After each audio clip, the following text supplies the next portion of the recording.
In the name of Allah the most merciful the most beneficent. Allah के नाम से आगाज करते हैं जो बड़ा मेहरबान निहायत रहम वाला है। दरूद पाक हजरत मोहम्मद मुस्तफ़ा सल्लल्लाहु अलैहि वसल्लम की ज़ात पर जो वजह तख्लीक कायनात हैं। मेरे दोस्तों, आज का टॉपिक टेंस के बारे में है। टेंस बुनियाद है इंग्लिश की। स्पोकन इंग्लिश के अंदर भी टेंस की अहमियत होती है, बिकॉज जितने भी सेंटेंसेस बोले जाते हैं उनकी ग्रामेटिकल कंस्ट्रक्शन जो होती है वो टेंस के ही जरिए मुमकिन है। तो आज हम टेंस के बारे में पढ़ रहे हैं, तवज्जो के साथ इसको देखिएगा। आज टेंस का इंट्रोडक्शन करेंगे और प्रेजेंट टेंस को हम कंप्लीटली देखेंगे। What is tense? टेंस है क्या चीज? टेंस के लफ्ज को अगर हम ओरिजिन को देखें तो टेंस का वर्ड जो है लातीनी जुबान के लफ्ज टेम्पस से निकला है। लेटिन लैंग्वेज के वर्ड टेम्पस से निकला है, जिसका मतलब होता है time and state. Time and state. Tense जो होता है वो टाइम एंड स्टेट को जाहिर करता है, या एस्पेक्ट को जाहिर करता है। किस चीज के टाइम एंड स्टेट को जाहिर करता है?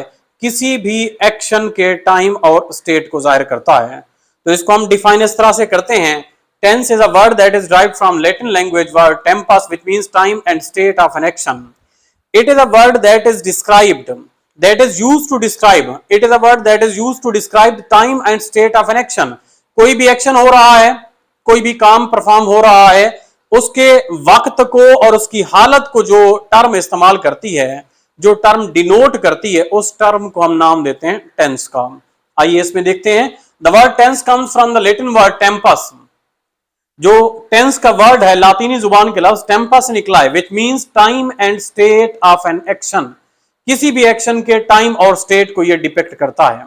The tense of a verb shows, किसी भी वर्ब का जो टेंस होता है वो जाहिर करता है टाइम को और स्टेट को ऑफ एन एक्शन। किसी भी एक्शन के टाइम और स्टेट को जाहिर करता है। Or the tense of a verb represent the time of an action, किसी भी एक्शन के टाइम को जाहिर करता है। ये डेफिनेशन थी टाइम की। नेक्स्ट हमारे पास अगर हम डिपेंड करें टाइम के ऊपर डिपेंड करें तो टेंस की हमारे पास, क्योंकि हम जानते हैं टाइम की हमारे पास तीन टाइप्स होती हैं। एक वो टाइम होता है जो प्रेजेंट का टाइम है, मौजूदा वक्त है। एक वो टाइम है जो गुजर चुका है, जिसे हम पास्ट टाइम कहते हैं। और एक वो वक्त है जो आने वाला है, उसको हम फ्यूचर टाइम कहते हैं। If we depend upon the time, tense की हमारे पास तीन टाइप्स आ जाती हैं। प्रेजेंट टेंस हो जाता है, पास्ट टेंस हो जाता है और फ्यूचर टेंस हो जाता है। Depending upon the time, depending upon the state of an action. आगे हम चलते हैं। स्टेट ऑफ एन एक्शन के ऊपर अगर डिपेंड करें तो हमारे पास टेंस की चार हालतें हो जाती हैं। अगर हम काम के एक्शन की स्टेट को जरा तवज्जो के साथ देखें तो टेंस के ऊपर डिपेंड करते हुए स्टेट्स जो होती हैं वो हमारे पास चार हो जाती हैं। एक्शन के स्टेट जो होती हैं वो चार हो जाती हैं। नंबर वन इंडेफिनिट होती है, नंबर दो कंटिन्यूअस होती है, नंबर तीन परफेक्ट होती है और नंबर चार perfect continuous tense, perfect continuous होती है। इन चारों स्टेट को जरा हम डिस्क्राइब करते हैं। इंडेफिनिट क्या है? इंडेफिनिट का मतलब क्या है? जरा बैक साइड पे। इंडेफिनिट एक्चुअली होता क्या है? देखें, या तो काम एक हैबिट होता है। इंडेफिनिट कहते हैं ऐसा काम जिसका कोई वक्त मुकर्रर ना हो। मतलब वो काम करता है, काम की कंप्लीशन का जिक्र नहीं है। एक तो काम करता है, काम करता था या काम करेगा, ना ही तकमील का जिक्र इसमें पाया जाता है, ना ही उसके जारी रहने का वक्त यानी जिक्र पाया जाता है उसमें, और ना ही काम के टाइम का जिक्र पाया जाता है इसमें। काम करता है, अब कब करता है हमें नहीं पता इस बात का। काम करता था, कब करता था, किस वक्त करता था, हमें इसका भी नहीं पता। काम करेगा, अब कब करेगा, we don't know the exact time of this tense. हम इस स्टेट का एग्जैक्ट टाइम का पता नहीं होता, इसलिए इस स्टेट को हम नाम देते हैं इंडेफिनिट स्टेट का। Number two continuous state. देखें, काम की हमारे पास दो हालतें होती हैं, या तो काम मुकम्मल होता है या काम नामुकम्मल होता है। अगर काम नामुकम्मल है तो वो जारी शुमार होता है। फॉर एग्जाम्पल, जैसे अभी हम लेक्चर बना रहे हैं तो लेक्चर अभी जारी है, कंप्लीट नहीं हुआ, तो वो चीज जो जारी होती है उसको हम नाम देते हैं कंटिन्यूअस का। और जो तकमील तक पहुंच चुकी होती है उसको हम नाम देते हैं परफेक्ट का। और कुछ ऐसे काम भी होते हैं जो बहुत पहले शुरू हुए हों और अभी भी स्टिल कंटिन्यू हूं। जैसे ऐसा काम जो आधा घंटे पहले स्टार्ट हुआ था माजी में स्टार्ट हुआ था और अभी भी क्या है, जारी है। उसका कुछ हिस्सा कंप्लीट हो चुका होता है और कुछ हिस्सा भी जारी होता है। उस टेंस को हम नाम देते हैं, उस स्टेट को हम नाम देते हैं परफेक्ट कंटिन्यूअस का। अगर हम मजीद इसको आगे लेके चलें तो टेंस की हमारे पास तीन टाइप्स थी, पास्ट टेंस था, प्रेजेंट टेंस था और फ्यूचर टेंस था, और चार हालतें हैं हर टेंस की। इस तरह से हमारे पास टोटली 12 टेंसेज हो जाते हैं। In this way all together there are 12 tenses. 12 tenses हो जाते हैं इंग्लिश के अंदर, जिन टेंसेज के नाम यहां पर बयान किए गए हैं। प्रेजेंट इंडेफिनिट टेंस, फेल हाल मुतलक, प्रेजेंट कंटीन्यूअस टेंस, फेल हाल जारी, प्रेजेंट परफेक्ट टेंस, फेल हाल मुकम्मल, प्रेजेंट परफेक्ट कंटीन्यूअस, फेल हाल मुकम्मल जारी, पास्ट इंडेफिनिट टेंस, फेल माजी मुतलक, पास्ट कंटीन्यूअस टेंस, फेल माजी जारी, पास्ट परफेक्ट टेंस, फेल माजी मुकम्मल, पास्ट परफेक्ट कंटीन्यूअस टेंस, फेल माजी मुकम्मल जारी, फ्यूचर इंडेफिनिट टेंस, फेल मुस्तकबिल मुतलक, फ्यूचर कंटीन्यूअस टेंस, फेल मुतलक फेल मुस्तकबिल जारी, फ्यूचर परफेक्ट टेंस, फेल मुस्तकबिल मुकम्मल, फ्यूचर परफेक्ट कंटीन्यूअस टेंस, फेल मुस्तकबिल मुकम्मल जारी। आज हम प्रेजेंट टेंस की बात करते हैं। तो हमारे पास प्रेजेंट टेंस जो है, प्रेजेंट इंडेफिनिट टेंस जिसे हम कहते हैं, present indefinite, present continuous tense, present perfect और परफेक्ट कंटीन्यूअस टेंस को आज हम एक्सप्लेन करेंगे इस लेक्चर के अंदर। तो प्रेजेंट इंडेफिनिट टेंस क्या है, इसकी हम उर्दू में अगर पहचान देखें, क्योंकि बहुत सारे बच्चे ऐसे हैं जो में उर्दू को अंडरस्टैंड करते हैं, तो उर्दू के अंदर जुमले के अंदर आखिर में, उर्दू जुमले के आखिर में ता है, ती है, ते है वगैरह आता है। कोई जुमला जो हैबिचुअल एक्शन को जाहिर करता है उसको हम प्रेजेंट इंडेफिनिट टेंस के अंदर लेते हैं। फॉर एग्जांपल, वो खाना खाता है, वो स्कूल जाता है। रूटीन की बात हो रही है, रूटीन या हैबिट को जाहिर करने वाले जुमले, वो स्कूल जाता है, वो रोजाना स्कूल जाता है, वो मस्जिद 5 वक्त नमाज पढ़ता है, हम खाना खाते हैं, हम क्रिकेट खेलते हैं। ये वो जुमले हैं जो डेली रूटीन को जाहिर कर रहे हैं। इसके अलावा वो जुमले जो हकीकत को जाहिर करते हैं, 2 और 2 4 होते हैं। सूरज मशरक से तुलू होता है, सूरज मगरब में गरूब होता है, जमीन सूरज के गिर्द घूमती है। ये वो जुमले हैं जो यूनिवर्सल फैक्ट को जाहिर करते हैं। तो यूनिवर्सल फैक्ट को जाहिर करने वाले या वो जुमले जो डेली रूटीन को जाहिर करते हैं, इन तमाम जुमलों के अंदर हम प्रेजेंट इंडेफिनिट टेंस इस्तेमाल करते हैं। आइए देखते हैं। It is used to show general statement, आम बात को जाहिर करता है, एंड अ हैबिचुअल और अ यूजुअल एक्शन, हैबिचुअल या आदि काम यानी रोजमर्रा रूटीन वाला काम जाहिर करने के लिए इसको हम इस्तेमाल करते हैं। स्ट्रक्चर की बात करें, इसकी बनावट की बात करें, जैसा मैं पहचान बनाई है, बताई आपको कि पहचान के अंदर होता यह है कि हर उर्दू जुमले के आखिर में ता है, ती है, ते है वगैरह आता है। इसकी अगर बनावट की बात करें तो इसकी बनावट में, जिस तरह हम पहले लेक्चर के अंदर बता चुके हैं आपको, किसी भी जुमले के अंदर 3 चीजें बहुत इंपॉर्टेंट होती हैं। सब्जेक्ट होता है, वर्ब होता है और आखिर पे ऑब्जेक्ट आता है। तो इसमें भी वही 3 चीजें हैं, लेकिन बनावट थोड़ी सी डिफरेंट है। इसमें क्या होता है, सबसे पहले सादा जुमलों की बनावट को अगर हम देखें तो सबसे पहले सब्जेक्ट आता है, सब्जेक्ट के बाद वर्ब की पहली फॉर्म आती है, सब्जेक्ट के बाद वर्ब की पहली फॉर्म आती है, और वर्ब की पहली फॉर्म के साथ एस और ईएस का इजाफा भी करते हैं, आखिर पे ऑब्जेक्ट आ जाता है। ये सिंपल टेंस है, सिंपल सेंटेंस है। याद रखिएगा एस और ईएस का इजाफा कहां करते हैं, इसको थोड़ा सा मैं बाद में एक्सप्लेन करता हूं। आगे हमारे पास नेगेटिव सेंटेंस अगर हमने बनाने हैं तो सब्जेक्ट के बाद हेल्पिंग वर्ब आ जाती है, हेल्पिंग वर्ब में डू और डज आता है, नॉट आ जाता है इसमें, और वर्ब की पहली फॉर्म और आखिर पे ऑब्जेक्ट आ जाता है। ये जुमला हमारे पास नफी हो जाएगा। अगर जुमले को सवालिया बनाना है, इंट्रोगेटिव सेंटेंस बनाना है, तो हेल्पिंग वर्ब स्टार्ट में लिखेंगे, डू और डज लगाएंगे, और सब्जेक्ट आएगा, फिर उसके बाद फर्स्ट फॉर्म ऑफ वर्ब आएगी, आखिर पे ऑब्जेक्ट आ जाएगा और सवालिया निशान आएगा, इंट्रोगेटिव सेंटेंस बन जाएगा। सवालिया और नफी, चौथी किस्म का जुमला, सवालिया और नफी बनाना है तो हमने सबसे पहले हेल्पिंग वर्ब लिखेंगे, डू या डज लिखेंगे, फिर सब्जेक्ट आएगा, नॉट आ जाएगा, first form of verb, object आ जाएगा, सवालिया निशान आ जाएगा। मैंने बात बताई थी कि एस और ईएस का इजाफा करते हैं। एस और ईएस का इजाफा कहां करते हैं, जब भी सब्जेक्ट सिंगुलर होता है, जब भी सब्जेक्ट सिंगुलर होता है, आई के अलावा ही, शी, इट वगैरह, अगर ये सब्जेक्ट सिंगुलर हैं तो इनके साथ हम वर्ब के साथ एस और ईएस का इजाफा करते हैं। इनकी मिसालों को देखते हैं। जैसे सादा जुमला मैंने बताया आपको, ये सिंपल सेंटेंस है, सबसे पहले सब्जेक्ट, फिर वर्ब और आखिर पे ऑब्जेक्ट। असलम गीत गाता है, असलम गीत गाता है, Aslam sings a song, Aslam sings a song, Aslam गीत गाता है, असलम सिंग्स अ सॉन्ग। चपरासी घंटी बजाता है, the peon rings a bell, the peon rings a bell. Singular नाम के साथ एस का इजाफा हो रहा है या ईएस का इजाफा हो रहा है, ये सादा जुमले हैं। वो स्कूल नहीं जाता, वो स्कूल नहीं जाता। He does not go to school, negative sentence हो जाएगा, he does not go to school, वो स्कूल नहीं जाता। क्या माहीगीर मछलियां पकड़ते हैं? डू फिश कैचर या fishers catch fish, do fisher catch fish, क्या मछलियां पकड़ने वाले जो है मछलियां पकड़ते हैं, ये सवालिया हो जाएगा हमारे पास। सवालिया नफी, क्या वो स्कूल नहीं जाता? Does he not go to school, सवालिया जुमला, हेल्पिंग वर्ब हम स्टार्ट में लगाएंगे, फिर उसके बाद सब्जेक्ट आएगा, फिर नॉट आएगा, फिर वर्ब की पहली फॉर्म आएगी और आखिर पे ऑब्जेक्ट।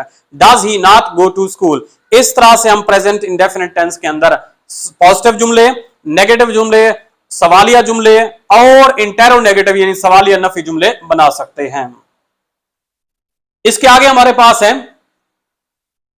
प्रेजेंट इंडेफिनिट टेंस के अंदर सब्जेक्ट और वर्ब का जो एग्रीमेंट होता है, यही मैंने अभी थोड़ी देर पहले एक्सप्लेन किया था आपको कि आई, वी, यू और दे के साथ there is no addition of s और ईएस।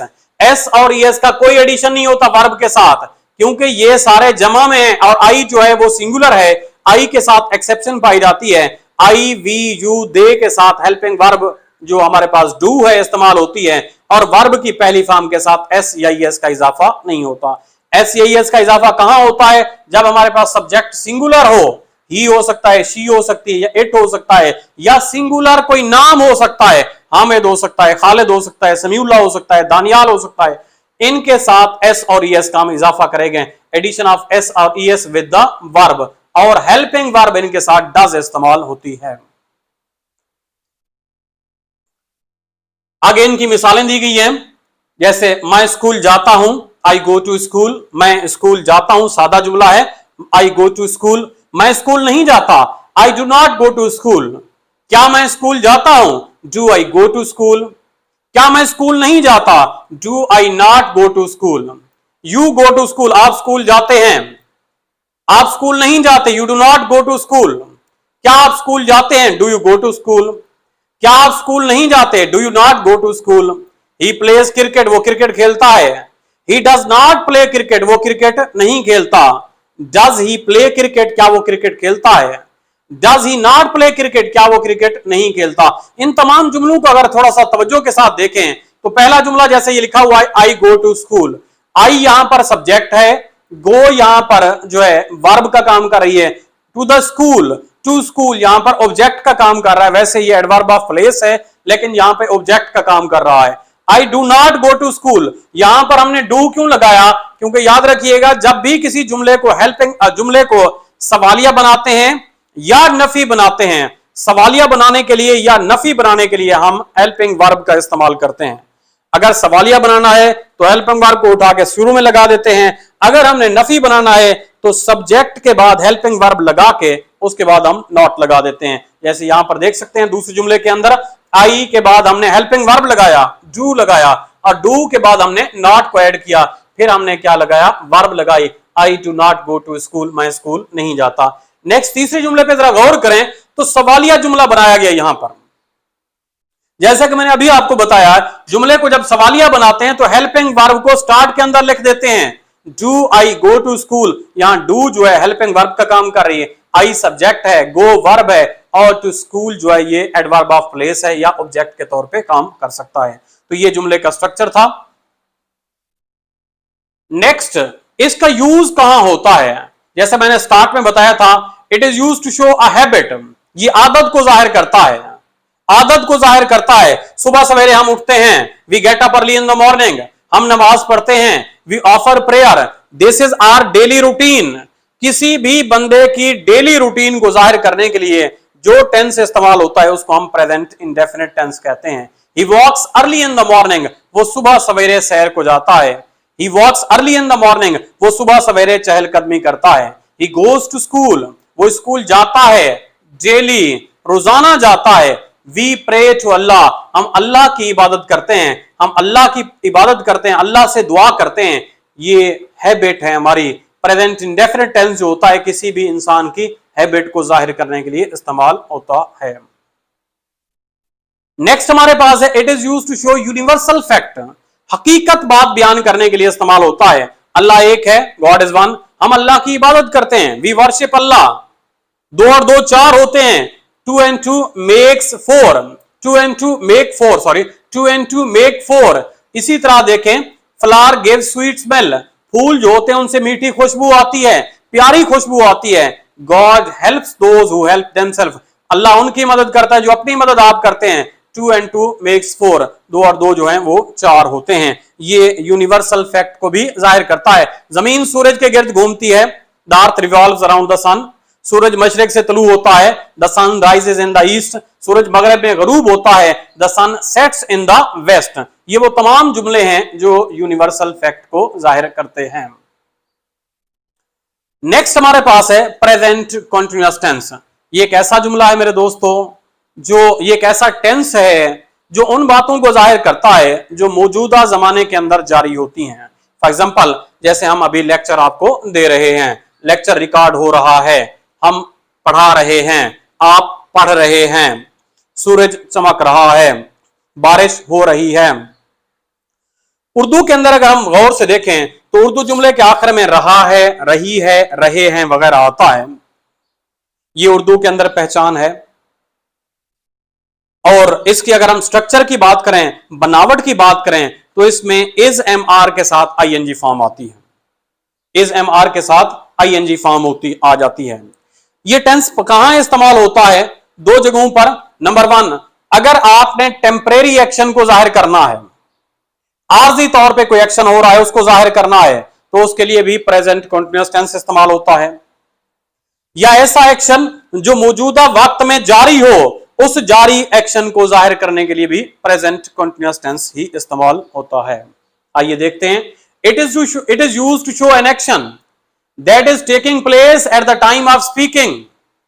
वही बात जो मैं कर रहा था, at the time of speaking, जब बात हो रही है उसी वक्त एक्शन भी टेक प्लेस हो रहा है। और इज अ टेम्परेरी एक्शन, या वो एक्शन जो टेम्परेरी होता है, उसके लिए हम क्या करते हैं? प्रेजेंट कंटीन्यूअस टेंस इस्तेमाल करते हैं। बनावट को देखते हैं इसकी। जिस तरह पहले टेंस के अंदर बनावट को हमने देखा, प्रेजेंट इंडेफिनिट टेंस के अंदर सब्जेक्ट, वर्ब और ऑब्जेक्ट, इसमें भी वही तरतीब होती है, लेकिन इसके अंदर हेल्पिंग वर्ब का इजाफा करते हैं और वर्ब की फॉर्म भी तब्दील हो जाती है। वर्ब की फॉर्म के ऊपर मैं एक बात आपको बताता जाऊं, इसी वर्ब का खेल है जो टेंस है। वर्ब की फॉर्म अगर प्रेजेंट है तो प्रेजेंट इंडेफिनिट टेंस हो जाएगा। वर्ब की फॉर्म अगर पहली है, वर्ब की फॉर्म अगर पहली है तो टेंस और हो जाता है। वर्ब की फॉर्म अगर दूसरी है तो टेंस और हो जाता है। इसको हम सिंपली ये कहते हैं कि वर्ब का जो खेल है उसे टेंस कहा जाता है। वर्ब की डिफरेंट फॉर्म्स होती जाती है, टेंस तब्दील होता जाता है। इसकी बनावट के अंदर अगर हम गौर से देखें इसको, प्रेजेंट कंटीन्यूअस टेंस के अंदर सबसे पहले सादा जुमले हैं, उसमें सब्जेक्ट आता है। सब्जेक्ट के बाद helping verb is, am, are. यहां पर 3 हेल्पिंग वर्ब के तौर पर वर्ड इस्तेमाल होते हैं, इज, एम और आर। हेल्पिंग वर्ब आती है सब्जेक्ट के साथ, इज, एम, आर आएगी। उसमें से कोई एक वर्ब आएगी, हेल्पिंग वर्ब जो है इज, एम, आर में से कोई एक आएगी। तीनों नहीं लगानी आपने। बच्चे सुन रहे होते हैं, वो कहते हैं इज, एम, आर आएगी तो इसका मतलब है तीनों आ जाएंगी। नहीं, तीनों नहीं आती, इनमें से कोई एक हेल्पिंग वर्ब के तौर पे आपने इसको इस्तेमाल करना है। हेल्पिंग वर्ब के बाद वर्ब की आईएनजी फॉर्म आती है, फर्स्ट फॉर्म के साथ आईएनजी फॉर्म लगाते हैं। उसके बाद उसमें जो है ऑब्जेक्ट आ जाता है। ये सिंपल सादा जुमले बन जाते हैं। अगर जुमले को हमने नफी बनाना है तो हम जानते हैं, जैसे मैंने पहले बताया था इसी लेक्चर के अंदर, हेल्पिंग वर्ब को उसके बाद हम नॉट लगा देते हैं। इसमें हेल्पिंग वर्ब मौजूद है, सब्जेक्ट प्लस हेल्पिंग वर्ब और नॉट का इजाफा कर देंगे इसमें। जब नॉट का एडिशन हो जाएगा, इजाफा हो जाएगा, तो वो जुमला जो होगा वो नफी में कन्वर्ट हो जाएगा। इसी तरह से अगर हमने सवालिया जुमला बनाना है तो हम हेल्पिंग वर्ब को स्टार्ट में लिख देंगे और आखिर पे सवालिया निशान लगा देंगे, तो जुमला हमारे पास सवालिया बन जाएगा। सवालिया और नफी बनाना है हमने तो हेल्पिंग वर्ब स्टार्ट में आ जाएगी और सब्जेक्ट के बाद जहां पर नॉट का एडिशन कर देंगे, जुमला जो होगा सवालिया भी बन जाएगा और नफी भी बन जाएगा। जैसे सादा जुमला है, हम खाना खा रहे हैं, we are eating food, we are eating food. हम क्रिकेट खेल रहे हैं, वी आर प्लेइंग क्रिकेट। हम क्रिकेट नहीं खेल रहे, we are not playing cricket. क्या हम क्रिकेट खेल रहे हैं? Are we playing cricket. क्या हम क्रिकेट नहीं खेल रहे हैं? Are we not playing cricket. इस तरह से चारों जुमलों की जो है तकसीम इस तरह से हो सकती है। सब्जेक्ट और वर्ब का एग्रीमेंट है, आई के साथ एम आता है, वी यू दे, क्योंकि ये जमा है, जमा हेल्पिंग वर्ब के साथ हमेशा आर आता है। आई सिंगुलर है, आई के साथ एम आता है, वी यू दे के साथ आर आता है। ही शी इट या कोई सिंगुलर नेम हो जाए उसके साथ इज इस्तेमाल करते हैं। ये सब्जेक्ट और वर्ब का एग्रीमेंट इसमें इस्तेमाल होता है। एग्जांपल्स हैं, मैं स्कूल जा रहा हूं, I am going to school, मैं स्कूल जा रहा हूं, I am going to school, सादा जुमला है, आई सब्जेक्ट है, एम हेल्पिंग वर्ब है, गोइंग वर्ब की आईएनजी फॉर्म है, टू प्रेपोजिशन ऑफ डायरेक्शन है, स्कूल नेम ऑफ प्लेस है। I am not going to school, मैं स्कूल नहीं जा रहा हूं, I am not going to school, मैं स्कूल नहीं जा रहा हूं, नफी जुमला बन गया। सवालिया बनाने के लिए am I going to school, क्या मैं स्कूल जा रहा हूं, am I not going to school, मैं स्कूल नहीं जा रहा हूं, सवालिया भी है, नफी भी है। ही इज प्लेइंग क्रिकेट, सादा जुमला है, he is not playing cricket, Nafi वाला जुमला बन गया। इज ही प्लेइंग क्रिकेट, क्या वो क्रिकेट खेल रहा है, ये सवालिया जुमला बन गया। Is he not playing cricket, क्या वो क्रिकेट नहीं खेल रहा है, सवालिया और नफी जुमला बन गया। प्रेजेंट कंटीन्यूअस टेंस का इस्तेमाल कहां पर होता है, इसके तीन इस्तेमाल हैं यहां पे बताए गए। जो नंबर 1 कंटिन्यूअस एक्शन के लिए, ऐसा काम जो जारी हो, जैसे मैंने अभी बताया था लेक्चर हो रहा है, वकास किताब पढ़ रहा है, Waqas is reading a book, Shumaila is working on a project, Shumaila एक प्रोजेक्ट पे काम कर रही है। You are not working hard, आप सख्त मेहनत नहीं कर रहे हैं। Number 2 continuous work after regular interval of time, ऐसा काम जो वक्फे से जारी हो, जो वक्फे से जारी हो, उस काम के लिए भी हम क्या इस्तेमाल करते हैं, प्रेजेंट कंटीन्यूअस टेंस इस्तेमाल करते हैं। I am reading Hamlet nowadays, आजकल मैं हेमलेट पढ़ रहा हूं, इसका यह मतलब नहीं है कि मैं अभी पढ़ रहा हूं, इन दिनों के अंदर यह काम हो रहा है, रेगुलर इंटरवल ऑफ टाइम के अंदर यह काम जारी है, इसको भी हम प्रेजेंट कंटीन्यूअस टेंस के अंदर लेते हैं। सबसे अहम तरीन बात, अरेंज्ड फ्यूचर के लिए भी प्रेजेंट कंटीन्यूअस टेंस इस्तेमाल करते हैं। फॉर एग्जांपल हम कहते हैं हम कल लाहौर जाएंगे, हम कल लाहौर जाएंगे, तो बहुत सारे बच्चे ऐसा करते हैं, इसको फ्यूचर के अंदर, फ्यूचर इंडेफिनिट टेंस के अंदर लेके जाते हैं, ये गलत हो जाता है। और यहां पर इस्तेमाल करेंगे we are going to Lahore, we are living for Lahore tomorrow, I am living for Lahore tomorrow, कल मैं लाहौर जा रहा हूं। We are playing the game on Friday, हम जुमा वाले दिन मैच खेल रहे हैं। ऐसा फ्यूचर, ऐसा मुस्तकबिल, ऐसा काम जो मुस्तकबिल में मंसूबाबंदी जिसकी हो चुकी है, उसके लिए भी हम प्रेजेंट कंटीन्यूअस टेंस का इस्तेमाल करते हैं। It is used to show an action, sorry ये प्रेजेंट परफेक्ट टेंस है हमारे पास। प्रेजेंट परफेक्ट टेंस जो है फेल हाल मुकम्मल, फेल हाल मुकम्मल, ऐसा काम जो माजी में स्टार्ट हुआ और अभी अभी आके कंप्लीट हुआ। 10 मिनट पहले स्टार्ट हुआ था, 10 मिनट पहले मैंने खत लिखना शुरू किया था, अभी अभी मैंने खत लिखा है, मुकम्मल कर लिया है, तो ऐसा एक्शन जो अभी अभी मुकम्मल हुआ है इसको कहते हैं माजी करीब।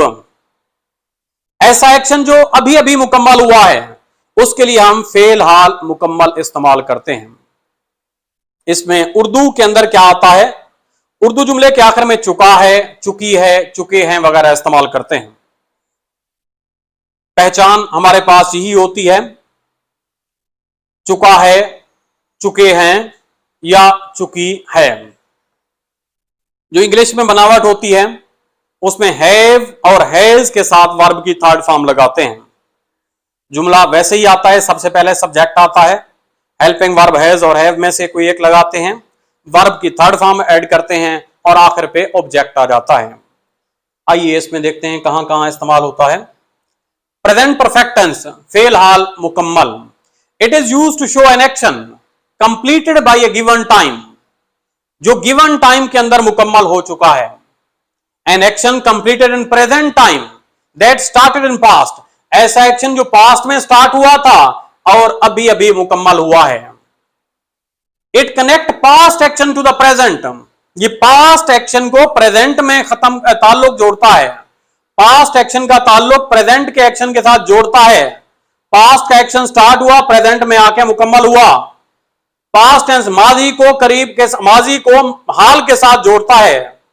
Action completed in near past, करीबी पास्ट, माजी करीब के साथ जो एक्शन कंप्लीट हुआ, इसके लिए भी हम प्रेजेंट परफेक्ट टेंस इस्तेमाल करते हैं। Past action whose effect is in present, ऐसा एक्शन जो पास्ट का है और उसका इफेक्ट मौजूद है प्रेजेंट के अंदर, उसके लिए भी हम प्रेजेंट परफेक्ट टेंस इस्तेमाल करते हैं। नेक्स्ट इसकी बनावट है। बनावट के अंदर इसका स्ट्रक्चर आ जाता है। सबसे पहले वैसे ही सब्जेक्ट आएगा, सब्जेक्ट के बाद हेल्पिंग वर्ब हैज और हैव में से कोई एक इस्तेमाल करेंगे। वर्ब की थर्ड फॉर्म आएगी, आखिर पे ऑब्जेक्ट आ जाएगा। ये जुमले सादा जुमले, सिंपल सेंटेंस बन जाएंगे। जुमले को अगर हमने नफी बनाना है तो हेल्पिंग वर्ब के बाद not, subject helping verb has या हैव में से एक, और उसके बाद नॉट और थर्ड फॉर्म ऑफ वर्ब और आखिर पे ऑब्जेक्ट बन जाए, ऑब्जेक्ट आ जाएगा। जुमला हमारे पास नेगेटिव हो जाएगा।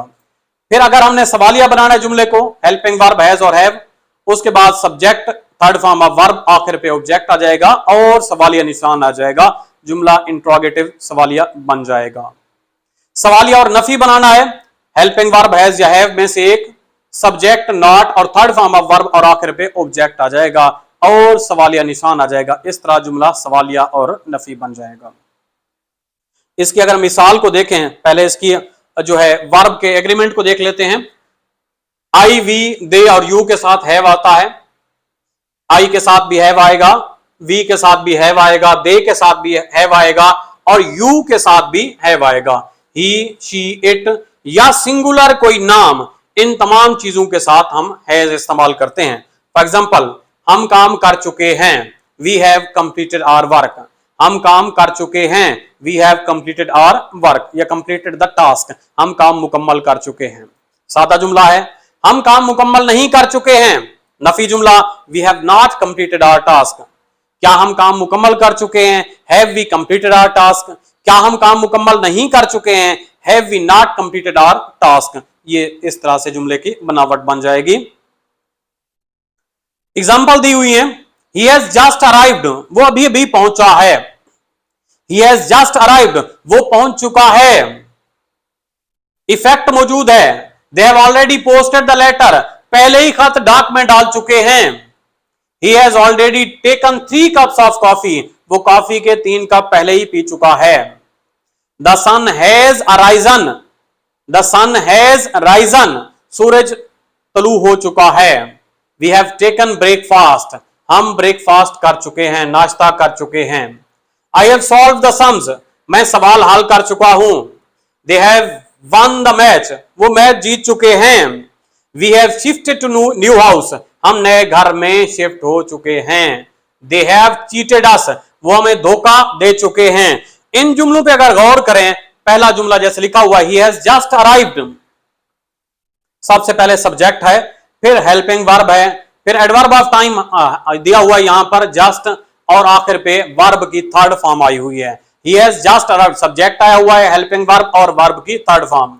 दे have already posted the letter, they subject है, हैव हेल्पिंग वर्ब है, ऑलरेडी एडवर्ब ऑफ टाइम है, पोस्टेड वर्ब की थर्ड फॉर्म है, द लेटर जो है यहां पर ऑब्जेक्ट का काम कर रहा है। इसी तरह इन तमाम जुमलों के अंदर तरतीब को अगर हम देख लेंगे तो सबसे पहले तमाम जुमलों के अंदर सब्जेक्ट आएगा, फिर हेल्पिंग वर्ब आएगी, फिर वर्ब की थर्ड फॉर्म आएगी और आखिर पे ऑब्जेक्ट आ जाएगा।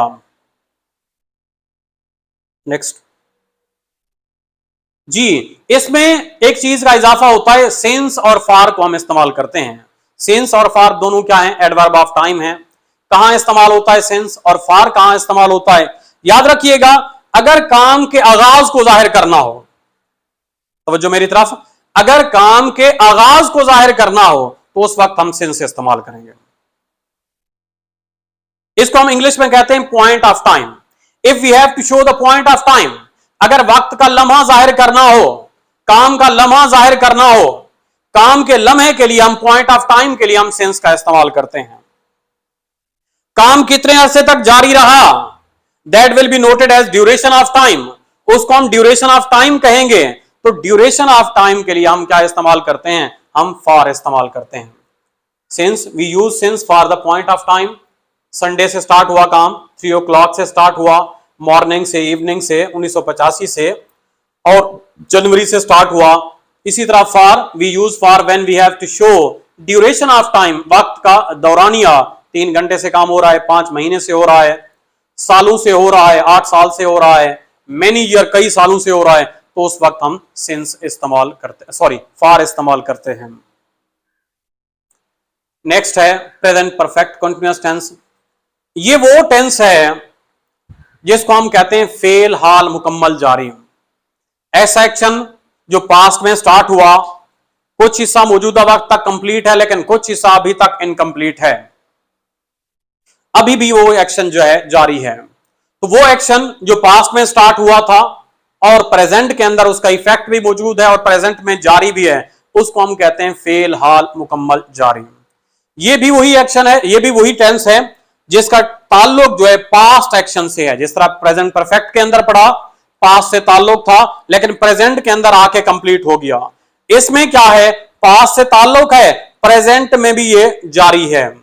आइए देखते हैं इसमें क्या है। It is used to show an action that began in the past, जो माजी में स्टार्ट हुआ, एंड इज स्टिल कंटिन्यू, अभी भी जारी है। Some portion of the action has completed, action का कुछ हिस्सा कंप्लीट हो चुका है, and rest is incomplete, in continuation है, जो बाकी हिस्सा है वो क्या है, जारी है।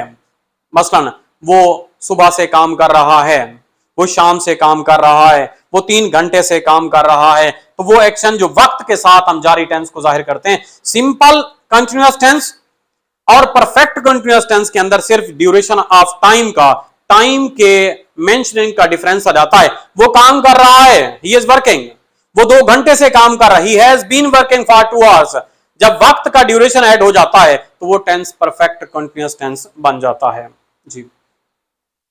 इसमें भी वही सिंस और फॉर का इस्तेमाल होता है, जैसा कि अभी मैंने बताया था। Since it is used to denote time of an action, action के टाइम को जाहिर करता है, पॉइंट ऑफ टाइम को जाहिर करता है, एक्शन कब से स्टार्ट हुआ। और फॉर जो होता है वो ड्यूरेशन ऑफ टाइम को जाहिर करता है, यानी एक्शन कितने अरसे से स्टार्ट है, कितने अरसा हो चुका है एक्शन को। इसकी अगर बनावट की बात करें, स्ट्रक्चर की बात करें, जैसे उर्दू में पहचान मैंने बताई है, ता रहा है, ती रहे हैं, ते रहे हैं, या रहा है, रही है, रहे हैं, और वक्त का ड्यूरेशन दिया जाता है। मसलन वो काम कर रहा है, 2 घंटे ऐड कर दिया जाता है, 5 मिनट ऐड कर दिया जाता है, सुबह से ऐड कर दिया, वो काम कर रहा है, वो काम कर रही है, रहा है, रही है, रहे हैं, लेकिन उसके साथ वक्त को ऐड कर देते हैं, ये परफेक्ट कंटिन्यूअस बन जाता है। ये उसकी पहचान है। अगर हम बनावट की बात करें तो सबसे पहले जैसे जुमले की बनावट होती है, सब्जेक्ट आता है, सब्जेक्ट के बाद हैज और हैव, बीन ऐड करते हैं इसमें, हैज और हैव के साथ बीन आती है, फर्स्ट फॉर्म ऑफ वर्ब यानी आईएनजी फॉर्म आएगी, इसके साथ आईएनजी फॉर्म, ऑब्जेक्ट आएगा, फिर आखिर पे सिंस और फॉर और टाइम, और आखिर पे क्या आ जाएगा, ऑब्जेक्ट आ जाएगा। सादा जुमले थे। सवालिया नफी जुमले बनाने हैं, सबसे पहले सब्जेक्ट, फिर हेल्पिंग वर्ब हैज या हैव के साथ बीन, और उससे पहले क्या आएगा, नॉट आ जाएगा क्योंकि नफी जुमला है, फिर वर्ब की फर्स्ट फॉर्म के साथ आईएनजी फॉर्म, सिंस और ऑब्जेक्ट, और सिंस और फॉर के साथ जो होता है वो टाइम आ जाता है। ये टाइम से पहले ही हम ऑब्जेक्ट इस्तेमाल करते हैं। अगर हमने सवालिया जुमले को सवालिया बनाना है, हैज और हेल्पिंग वर्ब स्टार्ट में आ जाएगी, और उसके बाद सब्जेक्ट आएगा और बीन बाद में आएगी, फिर उसके बाद जो है नॉट आएगा, नॉट के बाद आईएनजी फॉर्म आ जाएगी, ये हमारे पास नफी जुमला बन जाएगा। सवालिया और नफी, सब्जेक्ट आएगा, सॉरी हेल्पिंग वर्ब आएगी, हेल्पिंग वर्ब के बाद सब्जेक्ट आएगा, सब्जेक्ट के बाद नॉट, और उसके बाद बीन, और उसके बाद आईएनजी फॉर्म, आखिर पे ऑब्जेक्ट, और फिर सिंस और फॉर और टाइम का ड्यूरेशन दिया हुआ है। यहां पर थोड़ा कंपोजिंग के अंदर मसला है। इसमें सवालिया जुमला जो है, सवालिया जुमले में पहले हेल्पिंग वर्ब आएगी, फिर सब्जेक्ट आएगा। सवालिया और नफी में हेल्पिंग वर्ब आएगी, फिर सब्जेक्ट आएगा, फिर नॉट आएगा, फिर बीन, और उसके बाद आईएनजी फॉर्म आएगी, आखिर पे ऑब्जेक्ट आएगा, सिंस और फॉर लगाएंगे, और आखिर पे टाइम को हम जिक्र करेंगे। ये इसकी बनावट है, इस तरह से जुमले बनते हैं। इसमें सब्जेक्ट और वर्ब का जो एग्रीमेंट होता है वो किस तरह से है, आई, वी, दे और यू के साथ हैव, बीन और आईएनजी फॉर्म आती है। आई के साथ भी हैव आता है, वी के साथ भी, दे के साथ भी, यू के साथ हैव, बीन और आईएनजी फॉर्म, और ही, शी, इट या सिंगुलर नाम अगर हो तो उसके साथ हैज, बीन और आईएनजी फॉर्म आती है। इसकी मिसालें हैं, I have been going to school for 4 years, मैं 4 साल से स्कूल जा रहा हूं। I have been going to school for 4 years, मैं 4 साल से स्कूल जा रहा हूं। I have not been going to school for 4 years, for 3 years, मैं 3 साल से स्कूल नहीं जा रहा हूं।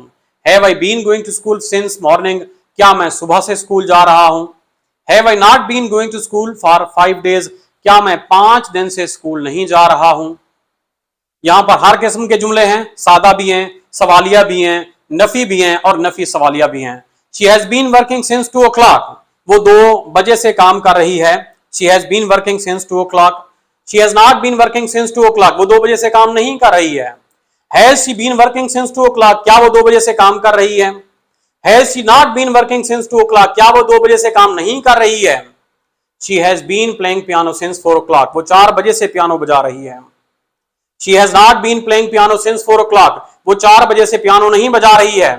Has she been playing piano since 4 o'clock, क्या वो 4 बजे से पियानो बजा रही है। Has she not been playing piano since 4 o'clock, क्या वो 4 बजे से पियानो नहीं बजा रही है। इसका इस्तेमाल कहां पे होता है, जैसा मैंने पहले बताया था आप लोगों को, ऐसा एक्शन है जो पास्ट में स्टार्ट हुआ था, उसका इफेक्ट पास्ट में हुआ था, आगाज पास्ट में हुआ था, लेकिन प्रेजेंट के अंदर भी वो जारी है। तो इसमें यही बात है, action started in past and still and continue, जो स्टिल भी कंटिन्यू है। I have been teaching English for 10 years, 10 साल से अंग्रेजी पढ़ा रहा हूं मैं। Nadeem has been helping the poor for 7 months, Nadeem 7 महीने से गरीबों की मदद कर रहा है। 7 महीने पहले काम स्टार्ट हुआ, अभी भी क्या है, जारी है। Daniyal has been working hard since January, Daniyal ने जनवरी में काम स्टार्ट किया था सख्त मेहनत का, और अभी भी उसकी सख्त मेहनत जारी है। Shayan has been playing the piano since 2 o'clock, Shayan ने 2 बजे पियानो बजाना स्टार्ट की थी और अभी भी क्या है, बजा रहा है। वो एक्शन जो पास्ट में स्टार्ट हुआ अभी भी क्या है, जारी है। इसके लिए हम प्रेजेंट परफेक्ट कंटीन्यूअस टेंस इस्तेमाल करते हैं। This is the end of lecture, thank you to all of you. I hope so ये प्रेजेंट टेंस आपको क्लियर हो चुका होगा, टेंस का कॉन्सेप्ट आपको क्लियर हो चुका होगा। इसको देखिए अच्छे तरीके से, समझिए, दोस्तों के साथ शेयर कीजिए, सदका जारिया के तहत शेयर कीजिए, ताकि दोस्त भी समझें, आप भी समझें, हमारा मुआशरा तरक्की करे, हमारा पाकिस्तान तरक्की करे। Thank you, Allah Hafiz.